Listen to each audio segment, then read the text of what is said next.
కలెక్షన్లలో దుమ్ము రేపుతున్న హరిహర వీరమల్లు ఎన్టీఆర్ రెమ్యునరేషన్ పై పుకార్లు ఇలాంటి cinema updates top 10 cinema news లో చూద్దాం. పవర్ స్టార్ పవన్ కళ్యాణ్ నటించిన హరిహర వీరమల్లు సినిమా కలెక్షన్ల ప్రభంజనం సృష్టిస్తోంది. సినిమా విడుదలైన 2 రోజుల్లోనే ప్రపంచవ్యాప్తంగా 80 కోట్ల గ్రాస్ కలెక్షన్ సాధించింది.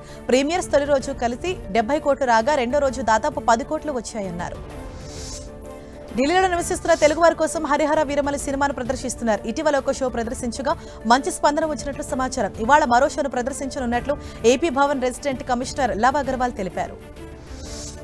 థియేటర్లో మంచి టాక్ సంపాదించిన హరిహర వీరమల్లు ఏపీలో ఉచిత ప్రదర్శనలు చేయబోతున్నారు. ఏపీలోని పలు ప్రాంతాల్లో హరిహర వీరమల్లు చిత్రానికి ఉచిత ప్రదర్శనలు ఏర్పాటు చేస్తున్నారు. జనసేన ఎమ్మెల్యేలు తమ నియోజకవర్గాల్లో ఈ ప్రత్యేక షోను నిర్వహిస్తున్నారు. రౌడీబాయ్ విజయ్ దేవరకొండ హీరోగా గౌతమ్ తిరునూరి తెరకెక్కించిన కింగ్డమ్ సినిమా ట్రైలర్ యూట్యూబ్ లో ట్రెండింగ్ అవుతోంది. ట్రైలర్ లాంచ్ అయిన కేవలం 10 గంటల్లోనే దాదాపు 3.5 మిలియన్ వ్యూస్ ను సొంతం చేసుకుంది. భాగ్యశ్రీ బోర్సే హీరోయిన్ గా నటించిన ఈ చిత్రం ఈ నెల 31న విడుదల కానుంది. వార్ 2 చిత్రంలో జూనియర్ ఎన్టీఆర్ రెమ్యునరేషన్ కు సంబంధించిన వార్తలు నెట్టింటా వైరల్ అవుతున్నాయి. ఈ మూవీ కోసం ఎన్టీఆర్ దాదాపు 60 కోట్లు అందుకున్నట్లు చెబుతున్నారు. అటు హృతిక్ రోషన్ 45 కోట్లు, హీరోయిన్ కియారా 15 కోట్లు రెమ్యునరేషన్ తీసుకున్నట్లు తెలుస్తోంది. ఒక బృందం 100% నమ్మకం నిజాయితీతో శ్రమించి చేసిన సినిమా చైనా పీస్ అని యువ హీరో సందీప్ కిషన్ అన్నారు. ఆయన ముఖ్య అతిథిగా హాజరై చైనా పీస్ టీజర్ ఆవిష్కరించారు. దేశభక్తి ప్రధానంగా సాగే చిత్రం ఇదని, దీనికి చైనా పీస్ అని పేరు పెట్టడం వెనుక కారణం ఏంటన్నది తెరపైన చూడాలని చిత్ర బృందం చెబుతోంది.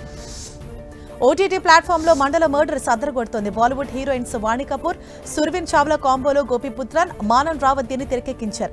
సైన్స్ మైథాలజీ రెండింటిని అనుసంధానిస్తూ తీసిన ఈ సిరీస్ క్రైమ్ థ్రిల్లర్స్ ఇష్టపడే వారికి బాగా కనెక్ట్ అవుతుంది.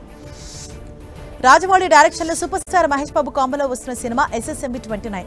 ఆగస్టు 9న super star Mahesh Babu birthday సందర్భంగా ఈ సినిమాకు సంబంధించి ఏదైనా అప్డేట్ వస్తుందని ఫ్యాన్స్ ఆశగా ఎదురు చూస్తున్నారు. అయితే ఆ రోజు ఎలాంటి అప్డేట్ రావట్లేదని సినీ వర్గాలు పేర్కొన్నాయి. Maddock films horror comedy cinematic universe లో భాగంగా థామా చిత్రం రూపొందుతోంది. ఇందులో ఆయుష్మాన్ ఖురానా, రష్మిక జంటగా నటిస్తున్నారు. నవాజుద్దీన్ సిద్దికీ, పరేష్ రావల్ కీలక పాత్రలు పోషిస్తున్నారు. ముంజియా లాంటి చిత్రానికి దర్శకత్వం వహించిన ఆదిత్య సర్పోర్దార్ ఈ చిత్రానికి కూడా దర్శకత్వం వహిస్తున్నాడు.